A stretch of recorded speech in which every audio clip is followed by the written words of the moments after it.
Hello there and welcome to Newsnight on Channels Television. I'm now Iyke.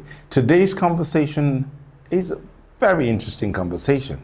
Your role in nation building or the state of the nation, as the case may be. You might be wondering, do I have a role to play? Well, we'll get to that when we come back from reading your feedback from our previous conversations. The hope in Nastra is high. The DG, entire management and staff are optimistic about the future of space in Nigeria. The narratives are changing speedily beyond talks. Kudos to the DG and the current regime working to revive the space industry for socio-economic benefits of the nation, Africa and beyond. I was in Nasdra in Abuja in November. Not impressed. I also went to the DSA. They were better organized and managed. I hope Dr. Adepoju is not just all talk. As someone who studies some aerospace engineering, I know I can create and launch a mission to any object in our solar system. Can your PhDs do that? They should be angling to prove themselves. Involve industry, give incentives to innovators, ask aggressively for support, be bold. Failure should be defined as never tried.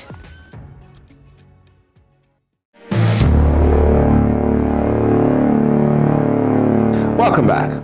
Nigeria has an estimated population of over 200 million. Of that, it is said that about 160 million comprises the youth population, about 70%.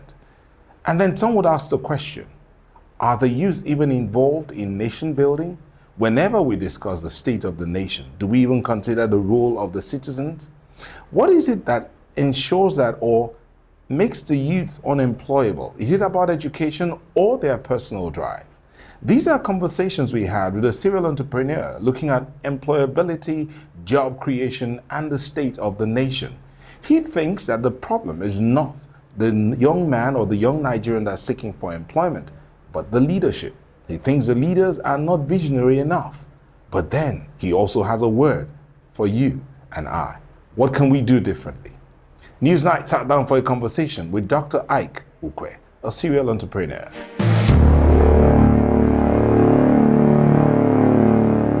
Dr. Iyke Ukweh, thank you for sitting with us on Newsnight. Thank you very much.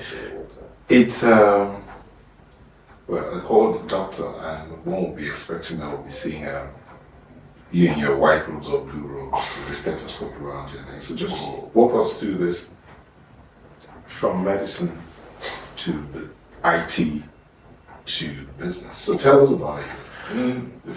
All right. Thank you very much. I started business as a medical student. In my third year, I discovered a need that there was no cyber cafe inside Unica. And I had two friends, Joseph and Gabriel, then in school. And we came together and asked ourselves, as a need, but how do we solve this problem? And then luckily Joseph was a politician then, Gabriel was an IT person, I was a politician then. So I had to approach my family and inform them that we have this need and we want to solve that problem. My brother was then working in the UN, so he was able to fund us. So we opened the first cyber cafe in Unica in Malabo then, with over 100 computers. That was where we started our first business.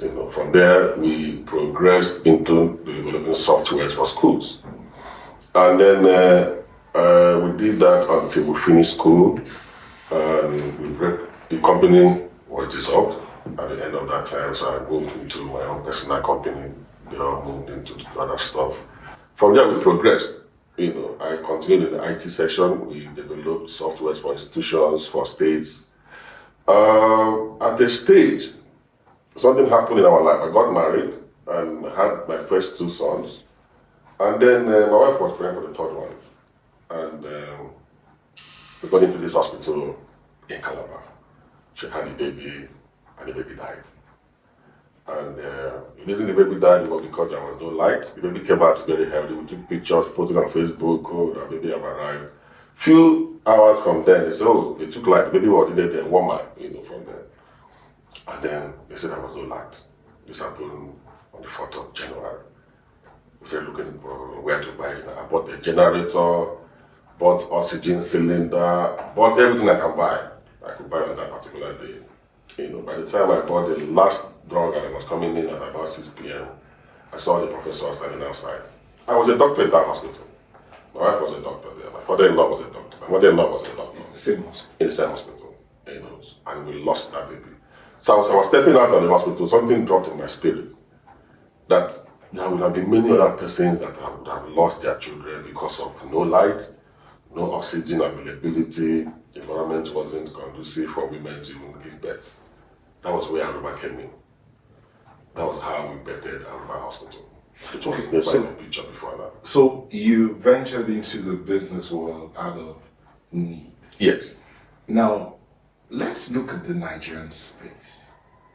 There's a lot of need, but a lot of people, and fortunately for us, you said that you were also a public politician at one time.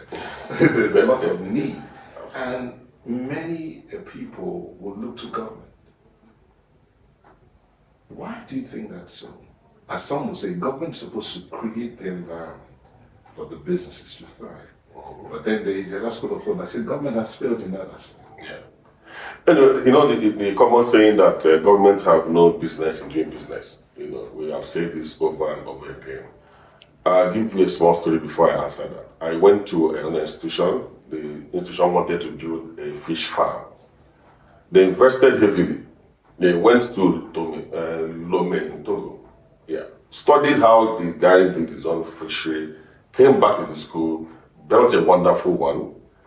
But because they managed by head of department and this, the whole investment died within 1 year. In fact, the head of the institution was telling me that he was almost weeping when he went to that farm and saw that all the fishes they had there were all dead. They invested over 250 million. Imagine that you put in 250 million in the hand of a private investor. Would they want to lose 250 million overnight because of someone's carelessness? No. So governments have no business in doing business. They only need to create an enabling environment and allow the businessman to thrive.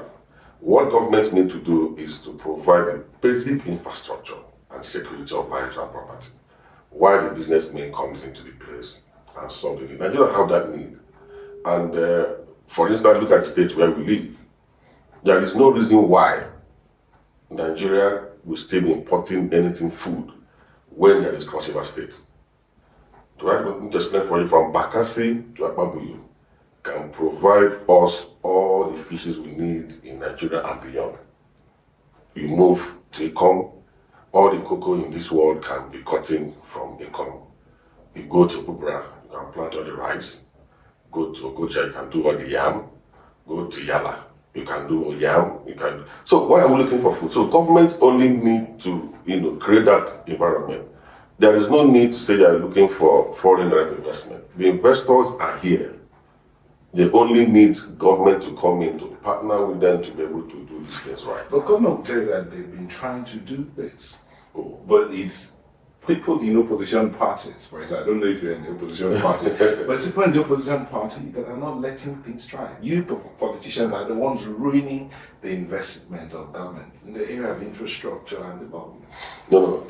For instance, look at, I'll keep making references to the state where I live because I want to, at least focus on where I stand. Beyond where I stand, I don't want to talk about that.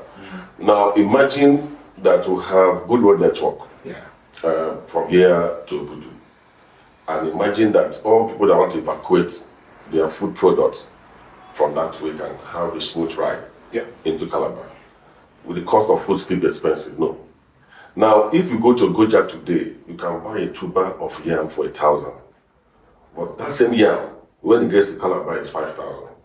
And you ask the farmer or the seller why, he will tell you that the cost of transportation is high. And sometimes that even when they leave the farm, before they could even get to here, the truck has fallen, they've lost some tubers of yam on the road. So the whole of the losses will be put on the head of the one in Calabar to buy. So imagine that you have that. So it is beyond opposition parties, it's beyond people trying to criticize government. What the businessman needs is that ability to move smoothly between point A, where there's a production, to point B, where they're selling. But in the face of that, then will be the question of, are the citizens or those seeking to do business, are they willing to even do the needful in terms of taxation, pay your taxes, and then maintain and monitor the infrastructure that's been provided? Okay, we had this talk back and forth with the tax authorities, and they can comfortably say that we have contributed so much in the taxes we are paying to the state.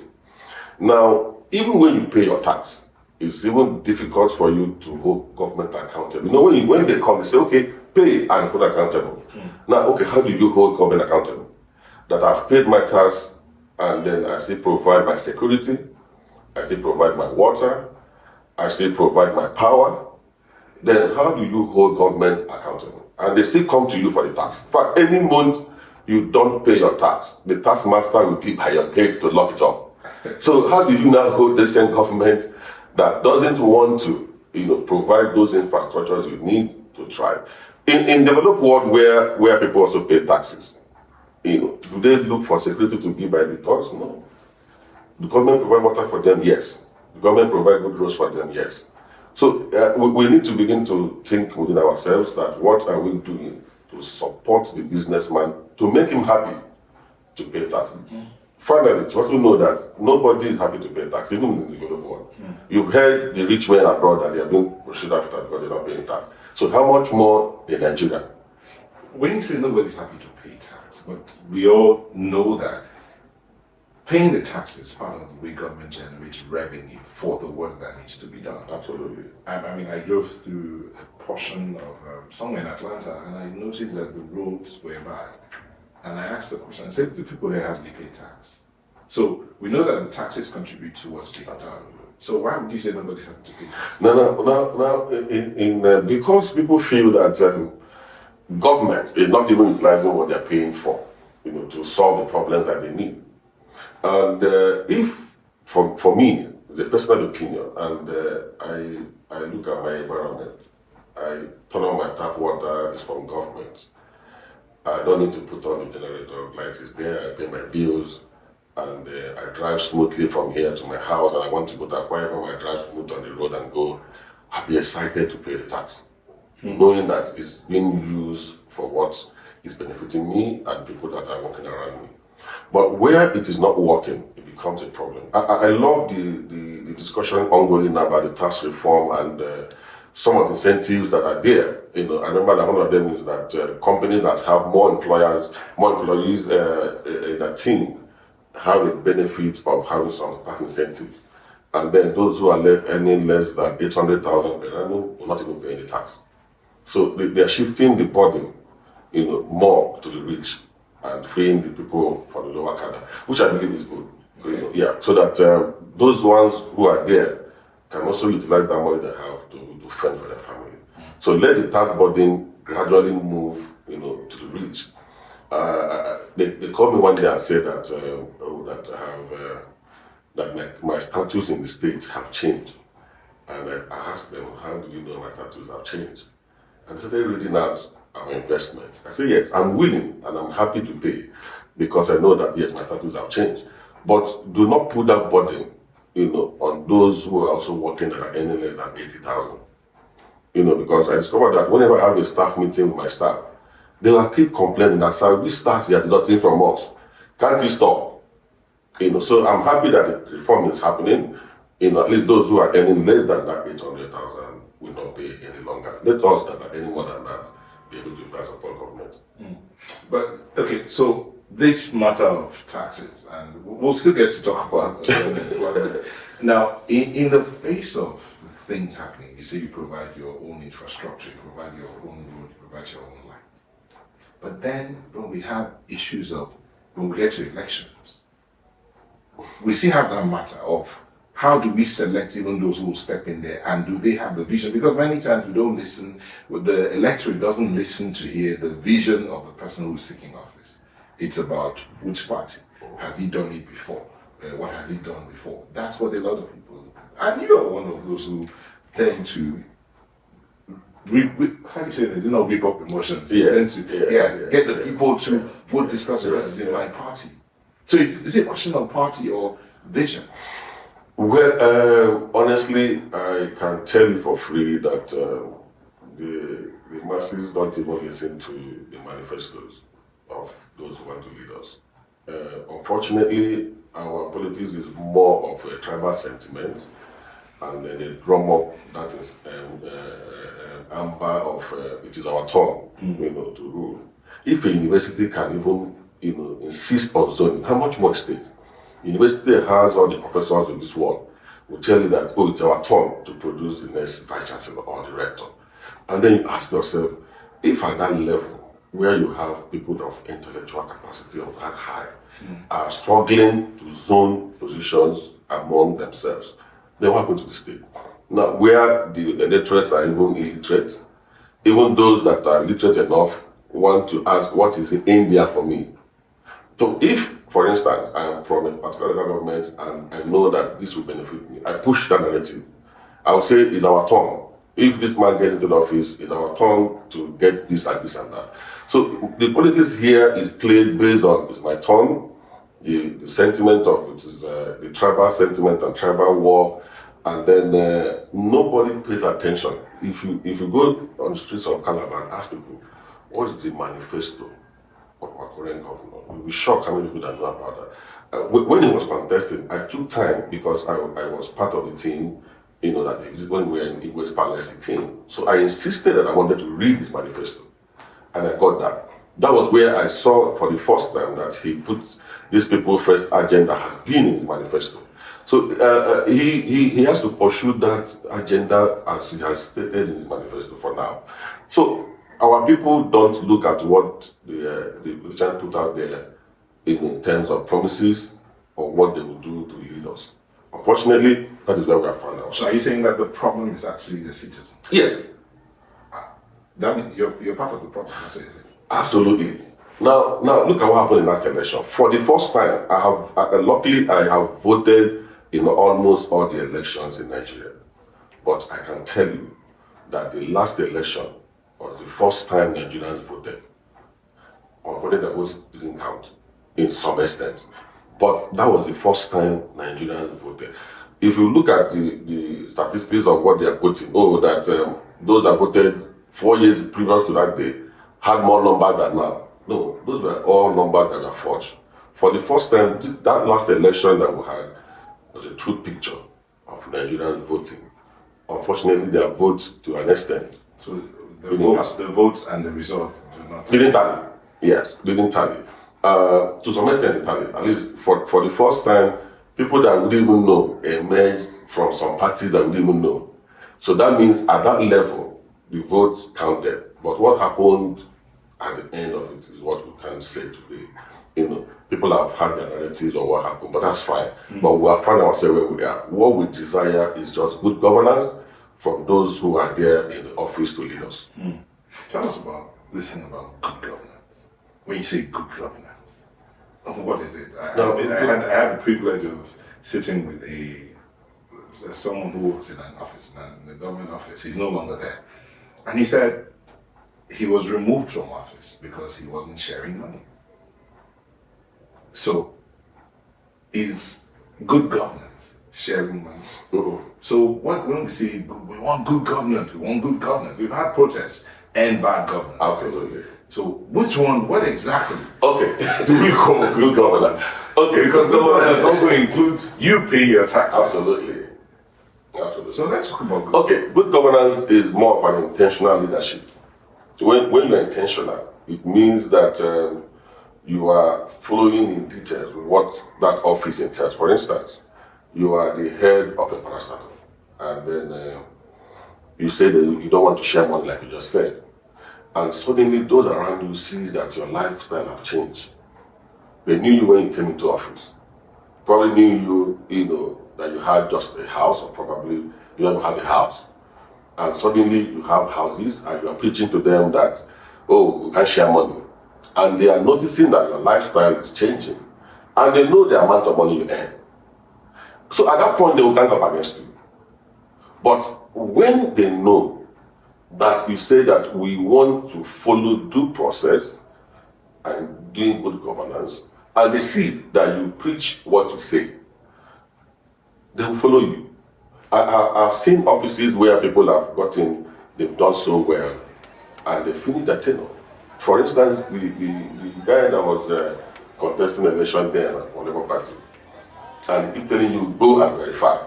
I did not do this. Oh, in government house, I wasn't killing cow, I wasn't doing this, I wasn't feeding people. And everybody around him saw that was what happened, right? And so it's easier if such a person tells you, oh, go and verify that even while I was in office, I didn't do this, right? It's easier for people to follow you when you practice what you preach. And that is intentional leadership. You live by example. Once there's a change from the leadership, everybody will fall into place. If the president sits down today and says, this is what I want to achieve as a president, everybody will fall into line. So it's from the head. It is when the head is not preaching or doing what he says they should do, people begin to fault that person. And then likely will remove him. But you say when he says, this is what I want to achieve as a person. I mean, hasn't that already been done? No. Let me give you an instance. Let's come back again to the nation we live in. You said you want to grow a certain number of tons in rice, right? Have you created that enabling environment for those that want to produce that to do that? The answer is no. Now, it's beyond having commissioners and having ministers.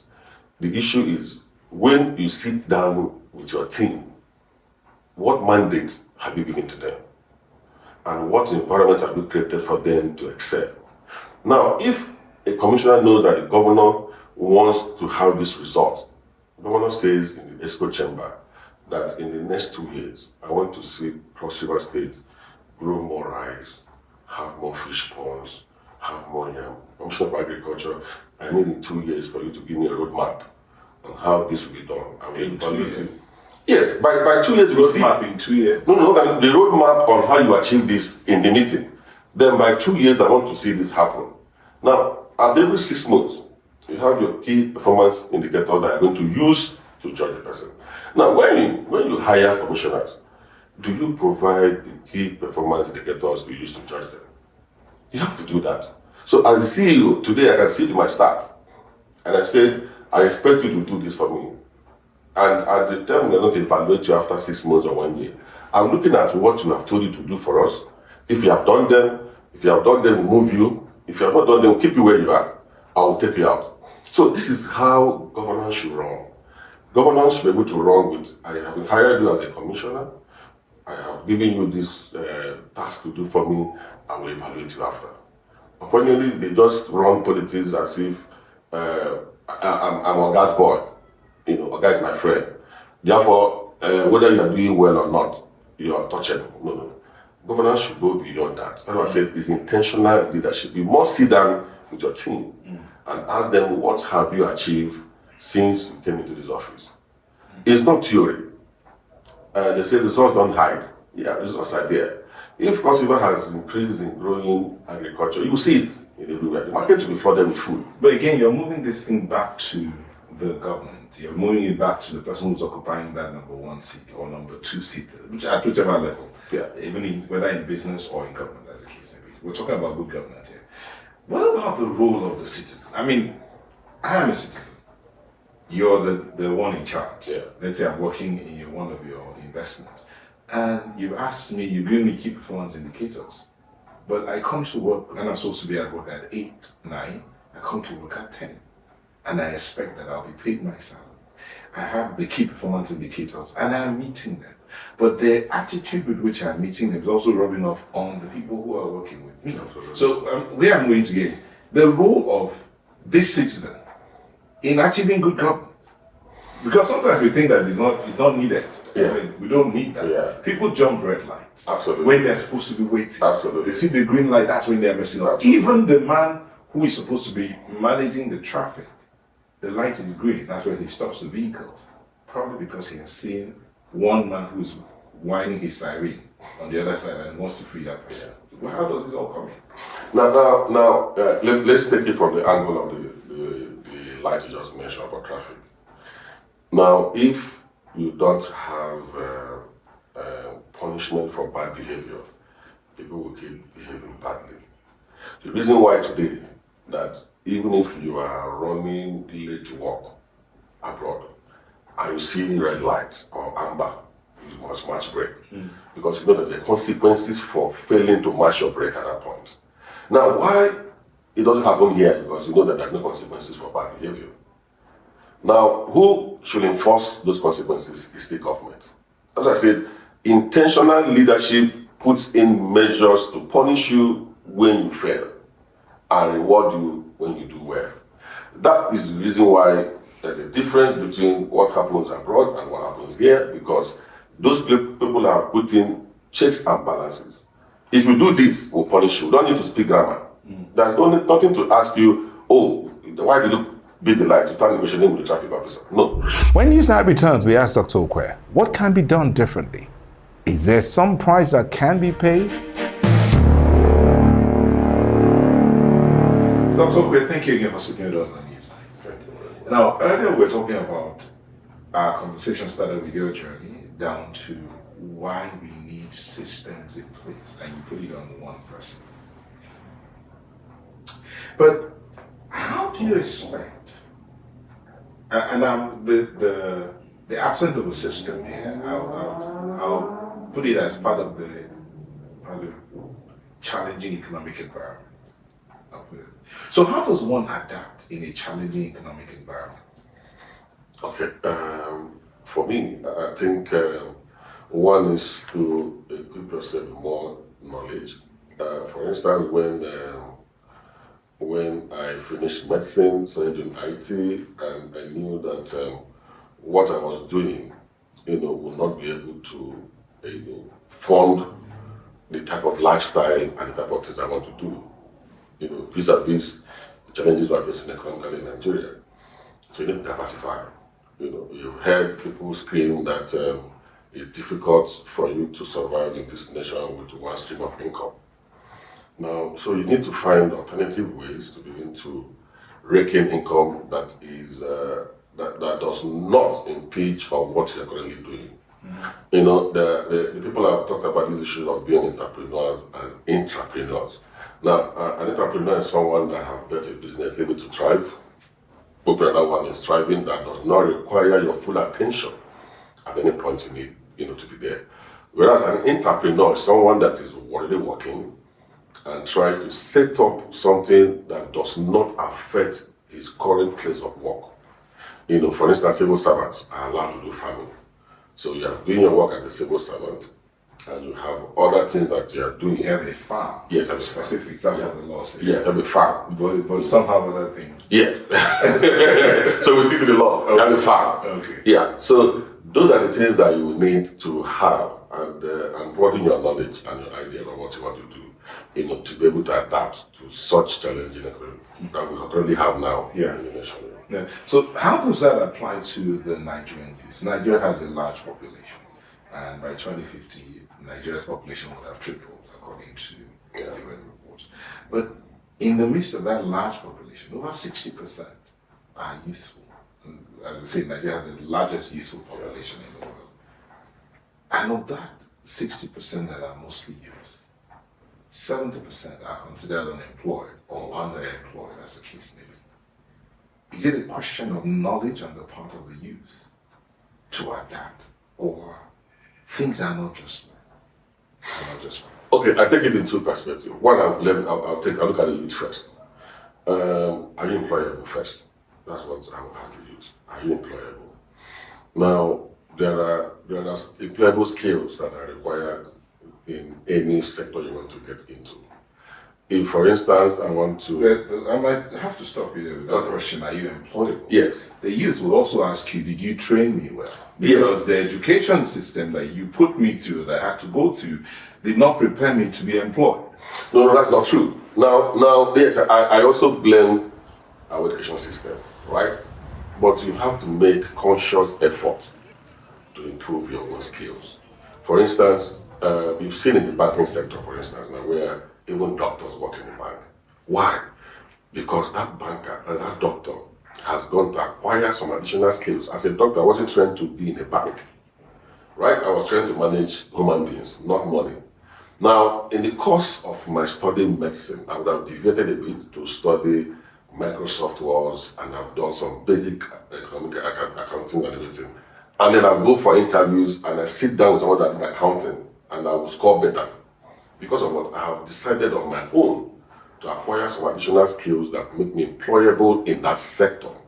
Now, what the school does for you is that it gives you the basic knowledge that you need to survive in any sector. But for you to not be employable, you need to acquire additional skills.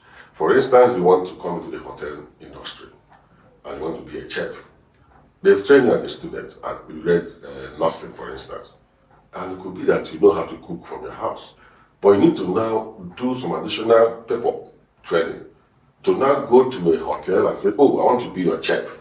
And the first thing they will ask you, are you a chef? In fact, the first time I knew that there's a difference between a chef and a cook. And then the person will ask you, are you a chef or a cook? We've asked people that came for interview. The person doesn't even know whether it's a chef or cook. He said, I can cook food. No. Are you a chef or a cook? I have to learn.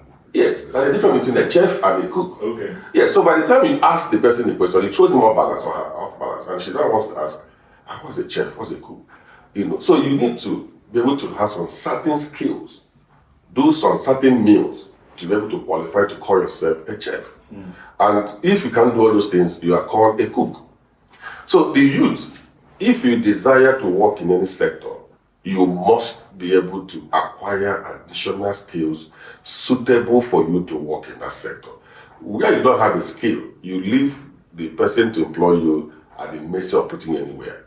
And that is where agriculture comes into place. Agriculture is one enabling environment that can take up anybody. What it needs is that, are you willing and able to work?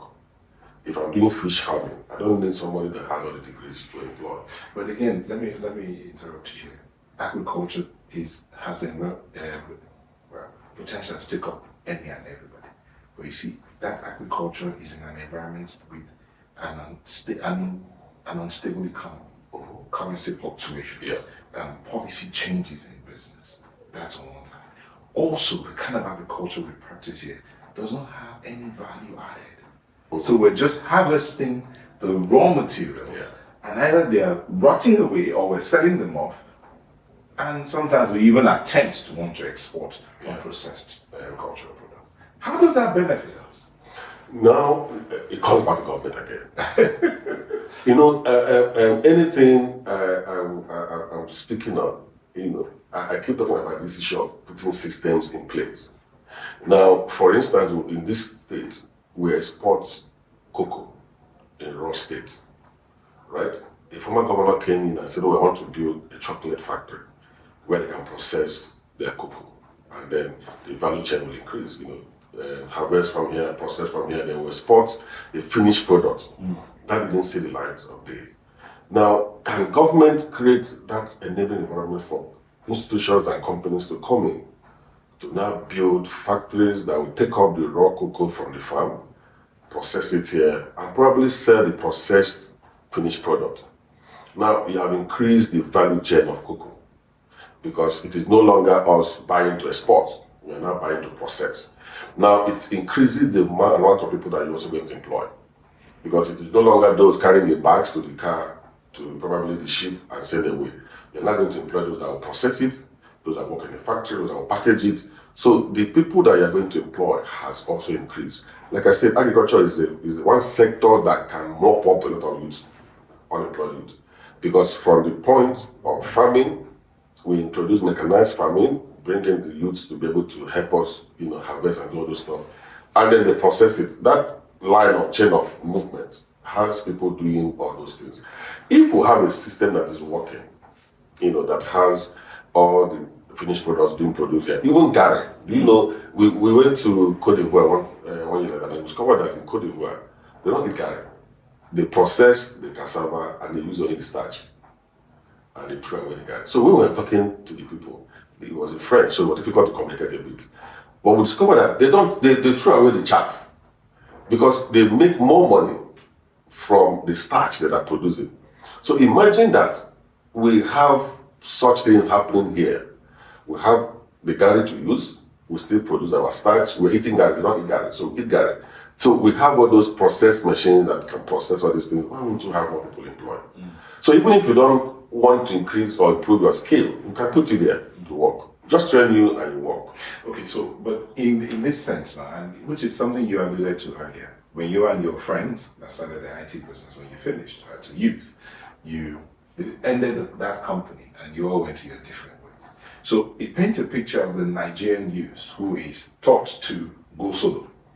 Hardly do you find partnerships and thriving partnerships where everyone in that partnership is benefiting. So the Nigerian youth thinks, I'll start my own business. He doesn't think I can work with someone and then be an entrepreneur, contributing to that company and earning extra. Absolutely. So how do we change all of this? Okay, I've had several sessions with students, probably because of my background from doing business in school, so they're calling me to talk to them.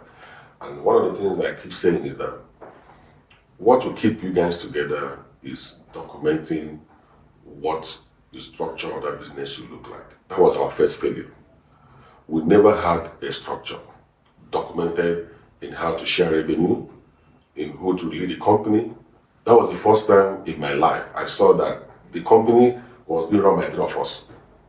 That's before we can take a decision. Three of us must agree. And I told him, I said, it can't work this way. One person, we should let one person to lead us. Let one person answer CEO. We follow the person. You can even do it Transition. I say 2 years, you lead us 2 years. We watch what we do. If you succeed, 2 years again, you lead us. 2 years again, you lead us. So let's try it and see what happens. But they didn't agree. Now, that same energy translated into how do we share revenue? This one will say, no, I did more work than you, so therefore we can share the same amount of money. And because there was no documentation on how that should be done, greed entered. So one of the things I tell people is that every human being, including myself and you, have an element of greed in them. What checkmates your greed is where there is documentation on how revenue must be shared. What scattered a company? Revenue sharing. That's all. And it's the same manner and the same way the Nigerian youth thinks. Oh, if I bring you in and we start working together, I want to earn more than you because I brought you in. And then you feel that, oh, I'm contributing more than even the person that brought me in. Then you start thinking, oh, I'm the engine behind this man's success. If I walk away, I can do better. That's the mindset of the Nigerian youth. Oh, why don't I do it alone and earn all the whole money? And then they break up. So that's what, if you set up a factory today that sews clothes, you bring in people and train them on how to sew clothes. Their mindset is, this my Oga is making more money than me that is sewing the clothes. He's not even sewing, he's only bringing the client. And they forget that there's grace as attached to a business. Now you jump out from that business and start struggling. It happens even among musicians. You see a particular musician traveling under a particular name. And after a while, you say, no, this man is earning too much money from me singing. He jumps out and opens his own record label. And you see him struggling. You understand? So there are certain things that accompany certain businesses. You know, I keep referring to the Bible because I read it a lot. And it says, one can chase 1,000, two can chase tens of thousands. So imagine that you bring your energy together and you sit down and you agree on what should be done and you benefit from that revenue sharing. You'll be fine. You know, that attitude of, I want to go solo doesn't work well. So but that going solo would also help to create more jobs. For instance, I step out to do my own business. I'll be creating more jobs. No. If you are in that job together and it expands, you also employ more people. Okay. Yes. If you're assuming that our business was still there, honestly, I would have been better off than I am today. Because at the point we started that business, we were the first, we were the number one. Then, if we carry that energy and we continued that trajectory, we would have made more impact than me going solo, then the other two going solo. That company didn't work because that greed scattered it. But imagine that we continued with that energy from the time we finished school over 20 years ago till now. What we have achieved individually can be compared if we have been together. But in the space, for instance, right now where Nigeria is teaching the youth, I mean, we've introduced entrepreneurship in our curriculum, most of what's being taught is you cannot work for someone. You cannot be wealthy. And you hear motivational speakers, you cannot be wealthy working for someone. Yeah. You need to launch out on your own. Is that what should be taught? How does that tie into partnerships? How does that tie into building lasting companies? That's around teaching. I also teach that in school. And my teaching is that you acquire any skill, identify who to partner with. Now, your partnership increases your net worth because the person you know, I don't know. Therefore, if we come together to run a business, it means that I'm going to be leveraging on your net worth. I'm going to leverage on my network.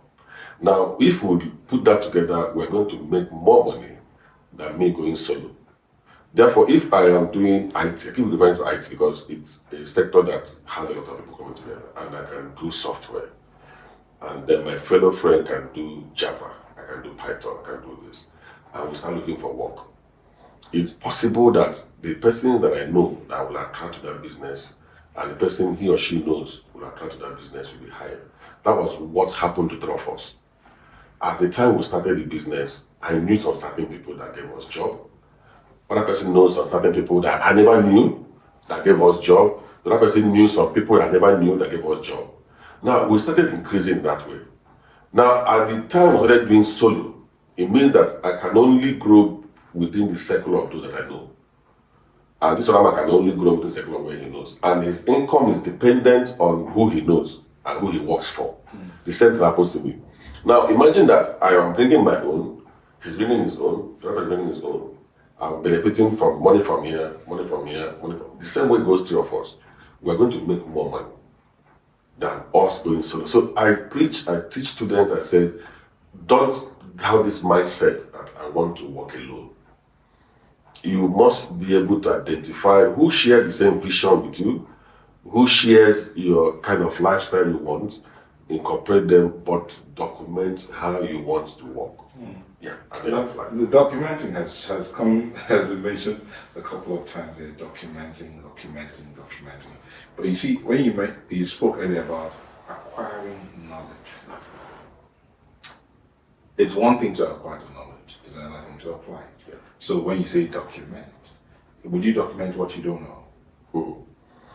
Now the document... Then, one second. Beyond documenting, there is a question of your internal capability, the question of integrity, which also plays in our political space. Some will say the biggest problem in Nigeria is the question of integrity. I still also believe that there are more people of integrity than there are the corrupt in this country. That's a personal belief. That's some 5 people saying that. So can you document what you don't know? No. Now the documenting part has to do with what guides your actions. Now, for every company, every partnership to work, both parties have to sit down and agree what are the principles that will guide our business. And those principles include your revenue sharing, who leads the company, at what point to take your leave, and all those things. They are document. Companies these days, I can tell you that as at the time we started, there was no document. The only document we have is the CS document that we have. There was no handbook that says this is how we should operate. So it's not about your skill, it's about what the business entails. Now, if you document what the business entails, then you cannot bring out what the skills that you have. For instance, as at that time, I was not a software developer. I didn't know about software, so I can't be documenting what I don't know. So, but I can document how do we do the business. So the question is document the operations of that business. Yeah, and then identify each person's skill set that you're bringing on board. Oh, Iyke, you are the doctor, then you are going to lead us as the MD since you don't have the software. I understand that you're a leader, you have done politics, and so you can do this one, you lead us. I have the software, so I can be the chief operating officer of the company. So everything I have to do technically to the company, I should be answering to that. Oh, you have a background in accounting. Anything that has to do with our money, you handle it for us. You're going to supervise the accounting section and those that are going to work under us. So that's documenting the process and the operation and identifying the skill set each person has. It is only a fool that goes into the business and claims to do what he cannot do. I was never a programmer, so I can't go there and say, oh, I want to help the software programmers. And then I'll be struggling. I'll go for meeting and say, oh, we need Iyke 10 to be able to push this software to work. And I'm looking. And I make a fool of myself. So the document is for the pressure, not the skill set. Okay, so when we talk about this bill again, we'll pull back and go to the question of because it's a major challenge. While we're talking about an unstable economy and all of that, there is a part about the politics of the Nigerian space, the politics of the Nigerian youth. It's a problem in itself because many youths would rather not do anything, they'll blame it on politics. Now they see the politicians prospering and they want to be politicians. So you go to gatherings, you see millions of youth gathered, waiting to collect their share. Or they are chasing one man to come into office because when he comes in, he will give them their share. So how does that work in creating an economic environment that is stable, in creating an environment where the youth can be employed as well? Okay, now each individual who's a youth is supposed to chart the course of his destiny. You are done with school, right? And then government is there to create an environment for you to thrive. And they have done that. Now it's your ability to identify what do I need to do to fit into the system. Do I want to be a politician, or do I want to follow the course of working for someone, or do I want to learn a trade and do the business? Now, that decision can only be taken by the youth himself. If you look at those that have decided to make themselves tossed in the hands of politicians, they took that decision by themselves. You know, they might blame the system and say, oh, I finished school, there was no work, that was why I did this. But there are also people that finished school and got doing something else. Yes, government can't employ everybody. I was talking to somebody and I said to the person that, where do you want to work? The first answer is, I'm looking for government work. And I said to the person, have you looked at this other sector to work in private? I said, no, I want a pensionable. I said, yes, even private sectors now do pensionable jobs. So why don't you want to work for the private sector? So the youth has a role to play. Governments have their own role to play. But one of the things I want to leave as a takeaway is that never depend on the next person to excel in your life. You can excel individually, you can excel collectively as a group. That decision lies on your table to do by yourself. That's talking about depending on the next person to excel in life. The conversation, you're more or less like countering what you said earlier. No, partnership. Yes. Yeah, but you still need that person to excel. Yes. So you're not saying don't depend on that person to excel. No. Now it has you mentioned about entrepreneurship. Remember I said there are pathways to success. Either you're going to be an entrepreneur, join other persons to do business, or you're an entrepreneur, you want to work yourself through a career. So if you're going through a career, you're definitely going to work it by yourself. So people can take it. There are people that will never do business in life, no matter how you preach it. And there are people that will never want to join anybody to do business. There are people that once they finish, their mindset, I've seen some doctors whose mindset is, oh, I want to be a CMD. Therefore, they don't need to work with anybody. They only come into the system and develop themselves. Their target and their mindset is to become the chief medical director. So they work their way through. So they can succeed independently. They only need to know people that will help them when it gets to that time to contest for the CMD. But they can work independently. But if you are going to be an entrepreneur, it is better you work in partnership to succeed. You will get more. If you can identify somebody to work with, do identify. But document your processes. Document how you intend to run your business. And for government, continue to develop a system that can work for us. A system that checkmates bad behavior and a system that rewards good behavior. A system that is devoid of party politics. Is that workable? No, beyond politics. I mark the word, I say party politics. I didn't say politics.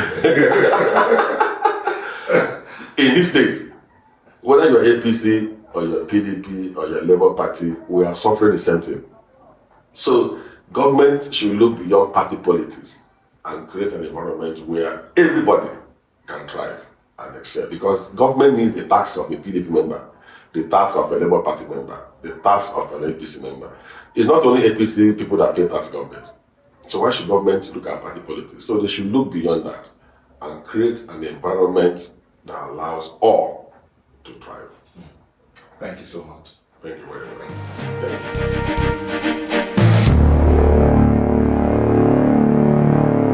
Well, as they say, all good things have to end somehow.